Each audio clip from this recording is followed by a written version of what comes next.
শেখ হাসিনা ফিরে আসার কোনো চান্স নাই। যদি ফিরে আসে তাহলে তার মৃত্যুদণ্ড কার্যকর হয়ে যাবে। তবে আমি এই সাথে বলছি, আমি কিন্তু এই গত ঈদের আগে আমি দিল্লি গেছিলাম। মোদিজি ব্যতীত সকল মন্ত্রী, অজিত দোভালজি সবার সাথে আমার কথাবার্তা হয়েছে, সাক্ষাৎ হয়েছে, আলোচনা হয়েছে।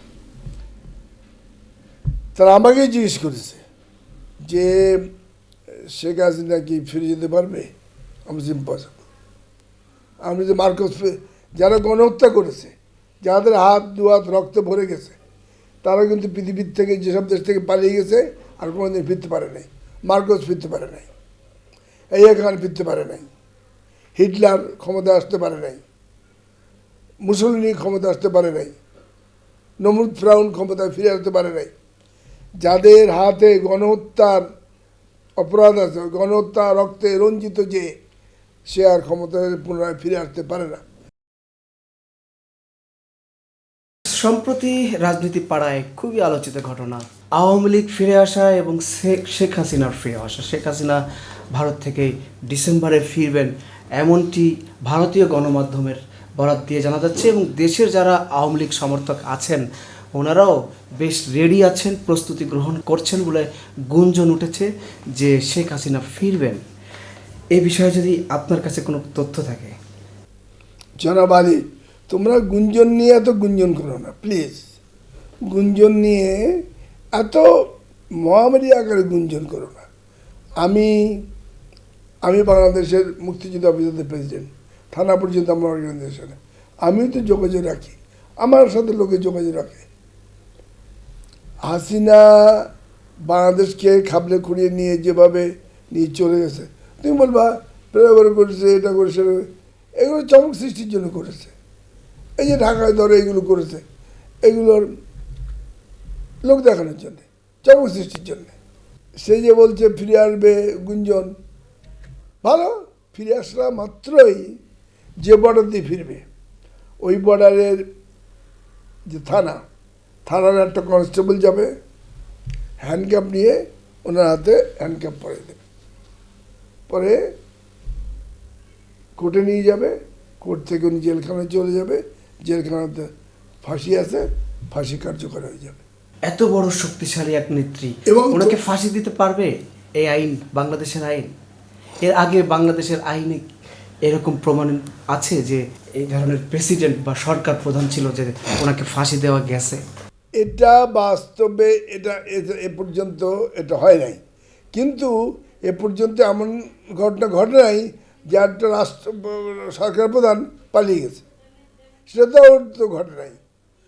এরশাদ তো পালিয়ে যায় নাই, বেগম জিয়া তো পালিয়ে যায় নাই, জিয়া রহমান তো পালিয়ে যায় নাই, শেখ মুজিব তো পালিয়ে যায় নাই। একমাত্র শেখ হাসিনা পালিয়ে গেছে।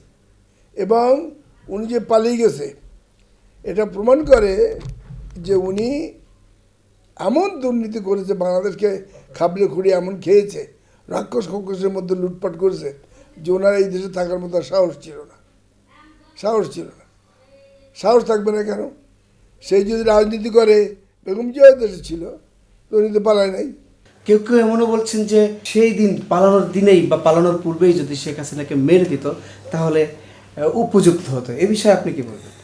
আমি দুই রকমই শুনেছি, আমি দুই রকমই শুনেছি। এই কথা শুনেছি, ওই কথা শুনেছি, এটা শুনেছি। তবে তুমি যে বললে গুঞ্জন আছে আওয়ামী লীগের সম্বন্ধে দেশে ভাবি, কোনো গুঞ্জন নাই। আমি যেটা বরং বলি তোমাকে, তার মানে শেখ হাসিনার ফিরে আসার সম্ভাবনা নাই এবং এগুলো মিথ্যাচারিতা। আমি তোমাকে বলি, শেখ হাসিনা ফিরে আসার কোনো চান্স নাই। যদি ফিরে আসে তাহলে তার মৃত্যুদণ্ড কার্যকর হয়ে যাবে। তবে আমি এই সাথে বলছি, আমি কিন্তু এই গত ঈদের আগে আমি দিল্লি গেছিলাম। মোদিজি ব্যতীত সকল মন্ত্রী, অজিত দোভালজি সবার সাথে আমার কথাবার্তা হয়েছে, সাক্ষাৎ হয়েছে, আলোচনা হয়েছে। তারা আমাকেই জিজ্ঞেস করেছে যে শেখ হাসিনা কি ফিরে যেতে পারবে। আমি ইম্পসিবল। আমি যে মার্কস, যারা গণহত্যা করেছে, যাদের হাত দু হাত রক্ত ভরে গেছে, তারা কিন্তু পৃথিবীর থেকে, যেসব দেশ থেকে পালিয়ে গেছে আর কোনোদিন ফিরতে পারে নাই। মার্কোস ফিরতে পারে নাই, ইয়া খান ফিরতে পারে নাই, হিটলার ক্ষমতা আসতে পারে নাই, মুসলিনী ক্ষমতা আসতে পারে নাই, নমরুদ ফ্রাউন ক্ষমতায় ফিরে আসতে পারে নাই। যাদের হাতে গণহত্যার অপরাধ আছে, গণহত্যা রক্তে রঞ্জিত, যে সে আর ক্ষমতায় পুনরায় ফিরে আসতে পারে না। শেখ হাসিনার বিরুদ্ধে আমার বা তোমার অভিযোগ না, জাতিসংঘের রিপোর্ট আছে 1400, দেখাবো না এখানে, 1400 তালিকা আছে। জাতিসংঘ ঢাকা আসছিল, জাতিসংঘ তো বাংলাদেশের লোক না, তারা তো ভিন দেশের লোক, এসে তারা থানা গ্রামগঞ্জে গিয়ে 1400 তালিকা নিয়ে গেছে, জাতিসংঘের অফিসে টানানো আছে। 1400কে যে হত্যার জন্য দায়ী 1 নম্বর হলো শেখ হাসিনা লেখা আছে। তো 1400 লোকের হত্যা, গণহত্যাকারী, আমি ভারত সরকারের যারা শক্তিধর মন্ত্রী বাহাদুর সব, আর সে কী করে ফিরবে? It's impossible. তখন তারা বললো যে তা আওয়ামী লীগ তো মুক্তিযুদ্ধের মাধ্যমে দেশ স্বাধীন করেছে, তাহলে আওয়ামী লীগ সংগঠন কি আবার পুনর্জাগরণ ঘটানো সম্ভব কিনা? আমরা সম্ভব। সেক্ষেত্রে বাংলাদেশে যাদের হাতে গণহত্যার কোনো চিহ্ন নাই, দুর্দিন যারা লুটপাট করে নাই, দুর্নীতি করে নাই, সেই সব লোকেরা যদি হাল ধরে, তা আমাকে বলছে যে কীরকম লোক বলো তুমি, তাদের সাথে তোমার যোগাযোগ হয়েছে? আমি বলছি হ্যাঁ, আর প্রেসিডেন্ট আব্দুল হামিদ সাহেব, সেলিনা হায়াত আইভি, তারপরে সাবের হোসেন চৌধুরী, তারপর কাদের সিদ্দিকী বীরুত্তম, তারপরে ডক্টর শিরিন শর্মিন চৌধুরী, তারপরে সোহেল তাজ, এরা যদি দায়িত্ব নেয়, যারা হাইব্রিড না, তারা যদি দায়িত্ব নেয়, আওয়ামী লীগ পুনর্গঠন হতে পারে। আওয়ামী লীগের কোটি কোটি, আওয়ামী লীগের তো ডেফিনেটলি বাংলাদেশের অর্ধেক মানুষ আওয়ামী লীগ করে, তো তাদের সমর্থন আছে। কিন্তু হাসিনা যে দুর্নীতি করেছে, যে হত্যা করেছে, মানুষজনকে আয়নাঘরে ঢুকেছে, এই কারণে তার প্রতি আওয়ামী লীগের কোনো ওয়ার্কারের কোনো সমর্থন নাই। আমি নিশ্চিত করে বলছি কোনো নাই। আমি জিজ্ঞেস করছি এই সিলেটে যে একজন ম্যাজিস্ট্রেট, সাবেক হাকিম, সমর্থন নাই বলছেন কেন? বলছে এই যে উনি উনি এমন সেই ইমানদার লোক, পকেটে একটা ছোটো কোরআন শিব ছিল ওনার, সেই কোরআন শিবটা আমাকে দেখালো, বললো বাংলাদেশের মানুষ ইমানদার এবং আল্লাহ ভীরু। এই কোরআন শিবই লেখা আছে, তুমি যদি একজন মানুষকে হত্যা করো, আল্লাহ বলে নাই ইহুদি, খ্রিস্টান, বৌদ্ধ, হিন্দু এরকম বলে নাই, এই কোরআন শরীফের আয়াতে আল্লাহ বলছেন তুমি যদি একজন মানুষকে হত্যা করো, তাহলে সমস্ত মানব জাতির হত্যার গুনাহ তোমার ঘাড়ে বর্তাবে। সেই জন্যে হাসিনারকে কোনো মুসলমান আর আওয়ামী লীগ করে, কিন্তু তারা সমর্থন করবে না। হ্যাঁ, কারা করে? ওই কিছু হাইব্রিড যারা লুটপাটে ছিল তারা করে, এ ফিউ অফ দেম।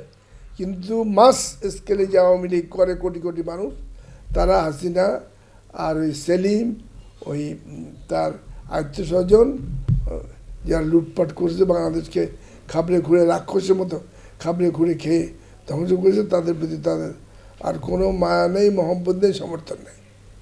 তো আমাকে বলল যে তুমি যাদের নাম বললে এরা যদি, এদের নাম কীভাবে পেলে? আমি বললাম যে আমাদের যে ঢাকায় যোগাযোগ করেছে, আর আমার মুক্তিযুদ্ধ অফিসাররা বাংলাদেশের বিভিন্ন বিভাগে গেছি মুক্তিযুদ্ধদের মধ্যে মত বিনিময়ের জন্যে, আমি তাদের প্রেসিডেন্ট গেছি, মত বিনিময় হয়েছে। তো তারা পরে এদের মধ্যে কার নেতৃত্ব তারা বেশি পছন্দ করে? আমি বললাম তারা মোটামুটি সাবেক প্রেসিডেন্ট আব্দুল হামিদ, অথবা সাবেক স্পিকার ডক্টর শিরিন শর্মিন চৌধুরীদের কথা বলে, সাবেক মেয়র আইভি হায়াত, তারও ভালো সুনাম আছে। তবে আমি বললাম এদের মধ্যে যারা মোটামুটি একটু ইয়াং জেনারেশান বা নবপ্রজন্মের আওয়ামী লীগ, নবপ্রজন্মের মুক্তিযোদ্ধা, তারা কিন্তু এক বাক্যে সোহেল তাজের কথা বলছে। বলছে এই তাজউদ্দিন স্যারের ফ্যামিলিতে বিন্দুমাত্র কলঙ্ক নাই, বিন্দুমাত্র দুর্নীতির অভিযোগ নাই। শেখ হাসিনার ফ্যাসিস্ট আমলের যে এত দুর্নীতি, এত বছর, কিন্তু সোহেল তাজ কিন্তু কখনো প্রতিবাদ করেনি, উনি চুপ ছিলেন। তা ওনাকে কিভাবে আবার মানুষ গ্রহণ করবে আপনার কাছে এটা মনে হলো? না আলী, তোমার এই কথাটা চুপ ছিলেন, এটা সত্য না, এটা কিছুতেই সত্য না।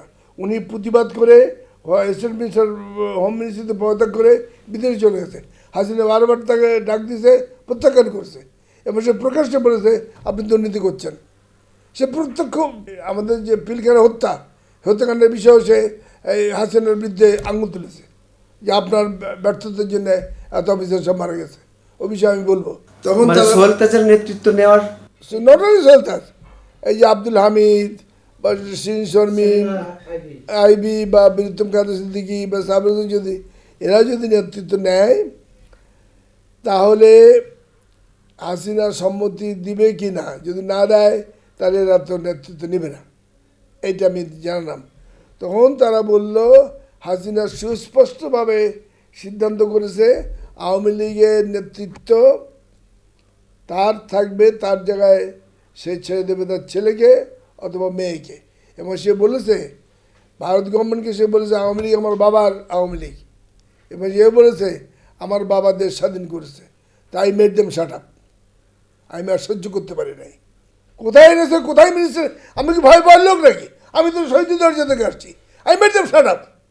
আমি see like to you. Awami League কি তার বাবার আওয়ামী লীগ নাকি? আওয়ামী লীগ আমাদের কোটি কোটি লোক আওয়ামী লীগ করে, তার বাবা আওয়ামী লীগ হবে কেন? আর সে বলে আমার বাবা দেশ স্বাধীন করেছে। ফলস! 30 লাখ লোক জীবন দিছে, সারা বাংলাদেশের লোক মুক্তিযুদ্ধ করেছে, 30 লাখ লোক জীবন দিছে। তাজুদ্দিন স্যার, নজরুল স্যার নেতৃত্ব দিছে, কই তার বাবা তো ছিল না? নেতৃত্ব বাংলাদেশ স্বাধীন করেছে তাজুদ্দিন স্যার আর নজরুল স্যার, তার বাবার তো কোনো অস্তিত্বই ছিল না।